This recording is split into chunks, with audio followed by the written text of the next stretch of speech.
Hi, and welcome to DrupalBrief. This is an AI-generated summary of another video, podcast, or blog post. If you want to learn more about what's being discussed here, then please go check out the source. This podcast is produced by the team at Drupal Forge. Drupal Forge is the new #1 open-source development and hosting platform. It has all the functionality of the expensive platforms, but at very affordable prices. If you're looking for a new hosting provider, contact us for a demo before you get locked in. Okay, that's it. Make sure to click subscribe, and here we go. You're here, which means, like us, you just navigated the information flood that was the weekly drop, issue 678. That's the one from April 17th, 2025. Yeah, seriously, that newsletter, it packs in so much Drupal stuff, news, articles, tutorials, jobs, everything. Right. So our mission today, basically, is to be your guides through all that. We're pulling out the really important bits, the interesting stuff. Saving you some time, keeping you in the loop. Exactly. Without you having to spend hours digging through it all. And this issue, I thought, really hits a lot of different areas in the Drupal world right now. Oh, absolutely. That's what struck me, too. It touches on, whether you're dealing with old Drupal 7 sites or maybe looking ahead at Drupal 11. Or even if you're more on the marketing side. Exactly. Content strategy, marketing. There's something for pretty much everyone. It's a good snapshot of where things are heading, I think. Okay, let's jump straight into the Drupal core news then. The big headline grabber, Drupal 11.2 alpha phase starting May 7th. Now, alpha phase. For folks who aren't, deep in code every single day, what's the real deal with that stage? What does it mean? Think of it like the very first draft. It's super early. It's the first chance the wider community gets to see what's planned for the next minor release. So expect bugs. Oh, yeah, definitely expect bugs. It's exciting for early testers who want to see what's coming, but it is absolutely not ready for a live site, not even close. Right. But that early testing, it's crucial for finding those big problems early on. Got it. So for the brave bug hunters out there. All right, next up, Drupal now has 3 Composer UIs. Okay, Composer. Right.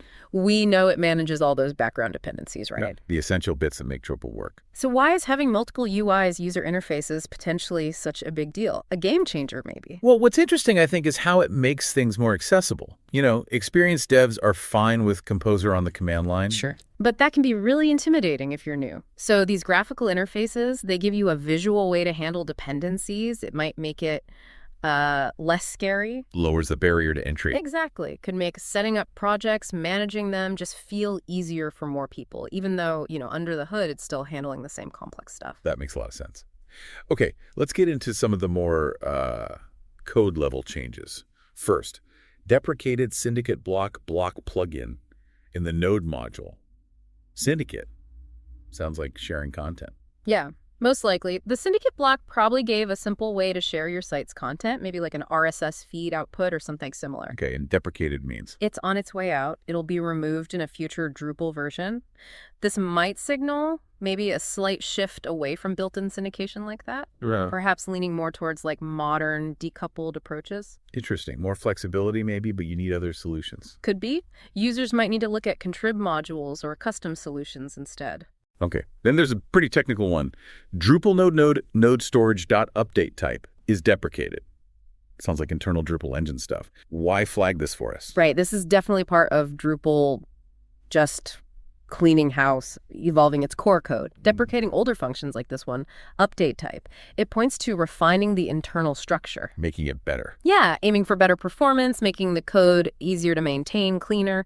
Setting things up for future features, basically. For developers, it's just a heads up to update their custom code. Gotcha. Keeping the engine tuned. All right, next. Entity form modes description field can no longer be an empty string. Yeah. Entity form modes, those shape how we edit content. Why this rule about the description? Well, it touches on guiding the content editors, right? That description field probably gives context or instructions right there in the form. Okay. By making sure it can't be empty, it sort of guarantees that editors always have some guidance. It seems small, but it could lead to more consistent content, maybe fewer mistakes. Makes sense. Little nudge for best practices. Okay, we also saw that template preprocess hook are defined as callbacks in the theme hook. Theme hooks, preprocess functions. That's how we customize the look and feel. The front end.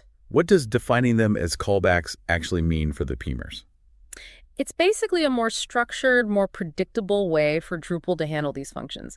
Think of it like better organization for the theming layer. So more robust. Yeah, exactly. Should make code easier to maintain, easier for developers to understand how to change Drupal's output. It's just a cleaner approach than maybe how things were handled before. Good to know. Better foundation for theming. Another one for people upgrading. The D8 config migrate source plugin is replaced by the Configenity plugin. Migration. Always a big topic. Always, especially from older versions. So what's the likely benefit here? Why the replacement?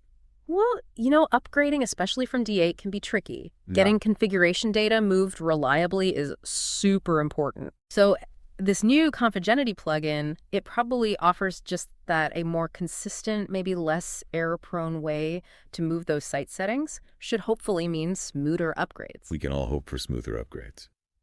Okay, last one in the core updates. The storage of user data in local storage for the pre-population in anonymous forms is disabled. That sounds like security or privacy right away. Absolutely. Storing user data in the browser's local storage, well, it can be risky. JavaScript, potentially even bad scripts, can access that data. Right. So disabling this for anonymous forms where you might pre-populate fields, it really tightens up user privacy and security, removes a potential way for data to be exposed. It's a good proactive security move. Definitely sounds like a necessary change. Okay, let's quickly touch on the sponsors. We saw Tag 1 talking about Drupal 7 extended support and Opsy offering a free D7 migration audit. What's the takeaway from seeing these specific messages right now? Well, it paints a pretty clear picture, doesn't it? First, the fact that D7 extended support is still being actively promoted means, well, there are still a lot of D7 sites out there. Still a need for that support. Absolutely. And second, Opsy pushing the free audit, that's basically a big flashing sign saying, hey, if you're still on D7, you really need a plan to move. The risks are increasing. You miss out on new stuff. It's urgent. Yeah, that Drupal 7 chapter really needs to close for a lot of folks. Okay, let's dive into the articles. Such a mix in this issue. Discovering Drupal, a journey into an exceptional CMS from Acquia.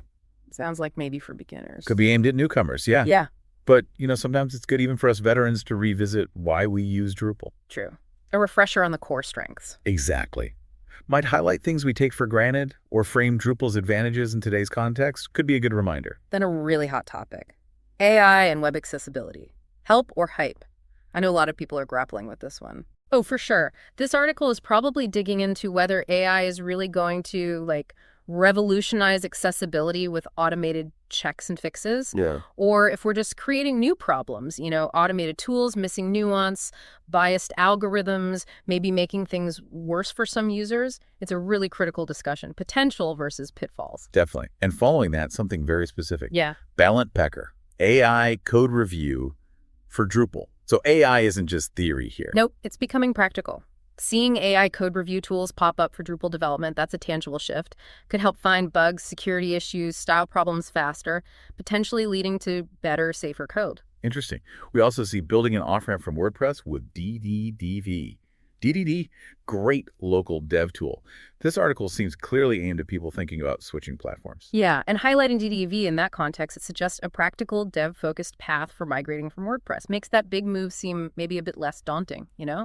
Shows there are tools to help manage it. And the message repeats. Still on Drupal 7. Get a free audit before it bites back. They really want people to get off D7. The urgency is real. Then Seek Editor. DrupalCon Atlanta wrap-up. Building better with Seek Editor. Seek Editor is fundamental for content creators in Drupal. What would a wrap-up like this offer? Oh, these post-conference wrap-ups are usually gold. You get insights into where Seek Editor is headed, new features, improvements based on what people asked for, maybe best practices. Helps you stay current with the editing experience. Okay, now here's one that caught my eye. Dries Bytart. My phone's battery has been blogging for 7 years.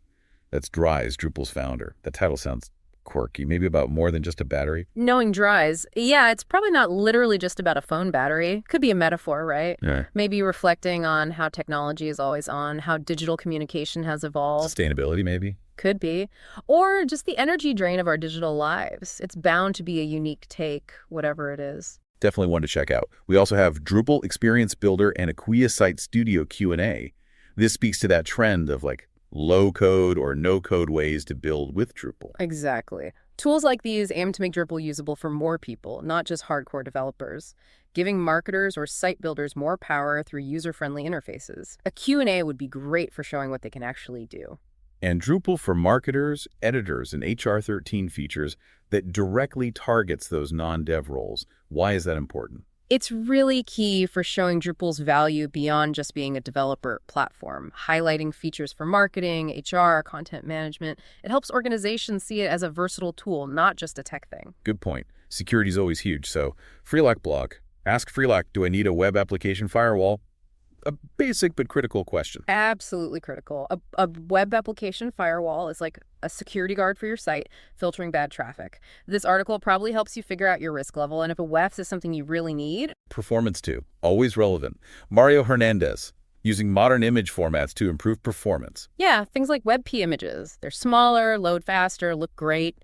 This article likely gets into the how-to for Drupal sites, how to use these formats to speed things up, improve the user experience. Super important. This next one feels significant.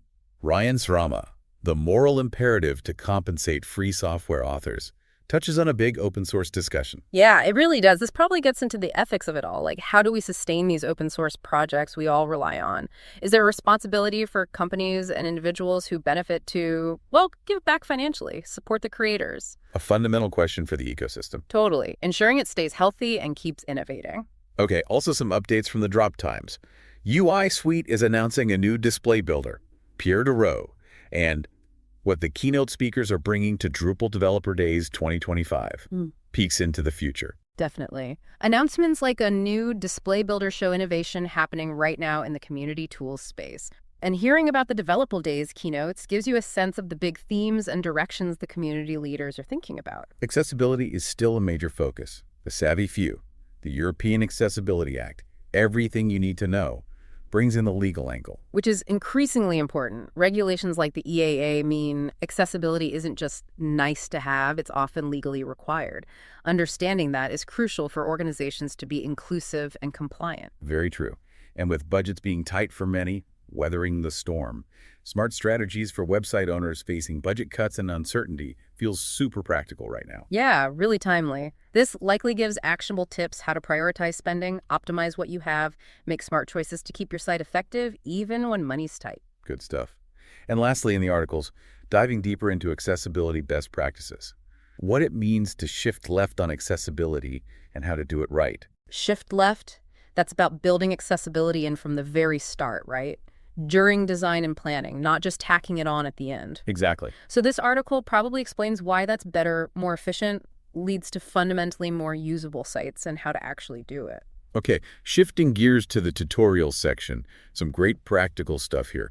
Drupal life hacks, Laravel for Drupal developers, comparing Eloquent and Entity API.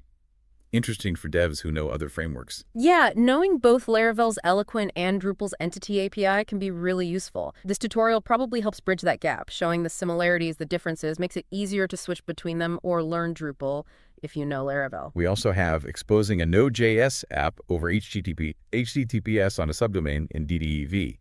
Very specific, very useful for devs using DDEV with Node. Oh yeah, that's a common scenario now, running maybe a JavaScript front end with Drupal. A step-by-step guide on how to make that work smoothly in your local DDEV setup. That's incredibly helpful, saves a lot of headaches. Then, Golems JB. Drupal cloud development, using dev containers. Using containers for development environments. Right, dev containers are great for making sure everyone on a team has the exact same setup, consistent, reproducible environments, especially useful for cloud development or just bigger teams. This tutorial likely shows how to get that going for Drupal. SpecB, sorting node data, using the Entity Queue module in Drupal, tackles a common task. Ordering content. Entity Queue is the go-to for creating those manually ordered lists of content, like a featured articles list or something. This tutorial probably walks through exactly how to use it effectively. And wrapping up tutorials, a big one. Tag 1 Consulting, migrating your data from D7 to D10. Debugging tips, performance considerations, Drupal CMS, AI-assisted migrations, and more. That covers a lot for the D7 folks. Hilariously comprehensive. With D7's end-of-life looming, a guide that covers not just the basics, but also debugging, performance, even touches on AI and migrations. That's super valuable for anyone facing that big D7 to D10 jump. For sure. Okay, finally, just a quick look at releases, podcasts, and jobs. We see that steady flow of module updates, things like custom field, ACA, panels getting new releases. Shows the community is active, maintaining and improving those contributed modules. Right. And there's the Talking Drupal, #497 Drupal Forge podcast mentioned. Sounds like a good deep dive on infrastructure. Yeah, podcasts like that are great for exploring specific topics in more detail. And the jobs section is always full, which suggests the Drupal job market is still pretty healthy. Definitely. These sections together just give you that constant pulse check, ongoing development, community chat, real-world jobs.